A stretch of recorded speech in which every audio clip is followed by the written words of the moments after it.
ರಾಜ್ಯದಲ್ಲಿ ಚಳಿ ಗಾಳಿ ತೀವ್ರಗೊಳ್ಳುತ್ತಿರುವ ಹಿನ್ನೆಲೆಯಲ್ಲಿ ಶಾಲೆಗಳ ಆರಂಭದ ಸಮಯ ಬದಲಾಯಿಸಬೇಕು ಎಂಬ ಕೂಗು ಕೇಳಿಬಂದಿದೆ. ಈ ಕುರಿತು ಕರ್ನಾಟಕ ರಾಜ್ಯ ಮಕ್ಕಳ ಹಕ್ಕುಗಳ ರಕ್ಷಣಾ ಆಯೋಗವು ಶಾಲಾ ಶಿಕ್ಷಣ ಮತ್ತು ಸಾಕ್ಷರತಾ ಇಲಾಖೆಗೆ ಪತ್ರ ಬರೆದು ಮಕ್ಕಳ ಆರೋಗ್ಯ ಮತ್ತು ಸುರಕ್ಷತೆಗೆ ಆದ್ಯತೆ ನೀಡುವಂತೆ ಮನವಿ ಮಾಡಿದೆ. ಎಲ್ಕೆಜಿ ಮತ್ತು ಯುಕೆಜಿಯಿಂದ ಪಿಯುಸಿವರೆಗಿನ ಎಲ್ಲ ಶಾಲೆಗಳ ಆರಂಭದ ಸಮಯವನ್ನು ಚಳಿ ಗಾಳಿ ಮುಗಿಯುವವರೆಗೂ ಪ್ರತಿದಿನ ಬೆಳಗ್ಗೆ 9:30ಕ್ಕೆ ನಿಗದಿಪಡಿಸುವಂತೆ ಆಯೋಗ ಸೂಚಿಸಿದೆ. ಹವಾಮಾನ ಇಲಾಖೆಯ ಮುನ್ಸೂಚನೆಯಂತೆ ರಾಜ್ಯದ 14 ಜಿಲ್ಲೆಗಳಲ್ಲಿ ಶೀತಗಾಳಿ ಮುಂದುವರಿಯುವ ಸಾಧ್ಯತೆ ಇದ್ದು, ಉತ್ತರ ಒಳನಾಡು ಹಾಗೂ ಕಲ್ಯಾಣ ಕರ್ನಾಟಕ ಭಾಗಗಳಲ್ಲಿ ತಾಪಮಾನ ಗಣನೀಯವಾಗಿ ಕುಸಿದಿದೆ. ಬೀದರ್, ಬಾಗಲಕೋಟೆ, ಬಳ್ಳಾರಿ, ಬೆಳಗಾವಿ ಸೇರಿದಂತೆ ಹಲವು ಜಿಲ್ಲೆಗಳಲ್ಲಿ ಕನಿಷ್ಠ ತಾಪಮಾನ 10 ಡಿಗ್ರಿ ಸೆಲ್ಸಿಯಸ್ಗಿಂತ ಕೆಳಗೆ ಇಳಿದಿದೆ. ಬೆಂಗಳೂರಿನಲ್ಲಿಯೂ ಚಳಿ ಹೆಚ್ಚಾಗ್ತಾ ಇದ್ದು, ಬೆಳಗ್ಗೆ ಬೇಗ ಶಾಲೆಗೆ ತೆರಳುವ ಮಕ್ಕಳು ಜ್ವರ, ಕೆಮ್ಮು ಹಾಗೂ ಉಸಿರಾಟದ ಸಮಸ್ಯೆಗಳಿಗೆ ಒಳಗಾಗುವ ಅಪಾಯವಿದೆ ಅಂತ ಆಯೋಗ ಆತಂಕ ವ್ಯಕ್ತಪಡಿಸಿದೆ.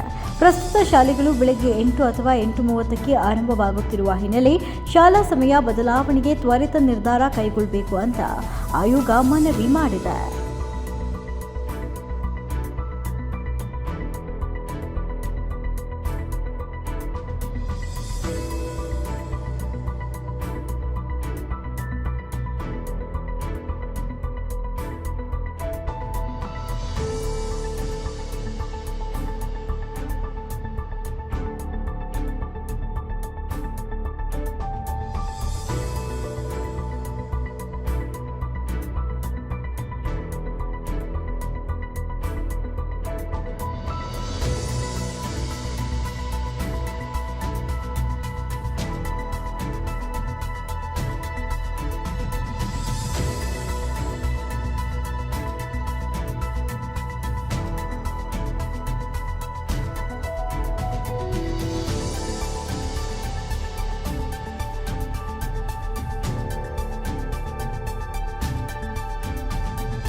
ಮೆಂಡು ನ್ಯೂಸ್ ನೆಟ್ವರ್ಕ್, ಸತ್ಯದ ಕನ್ನಡಿ.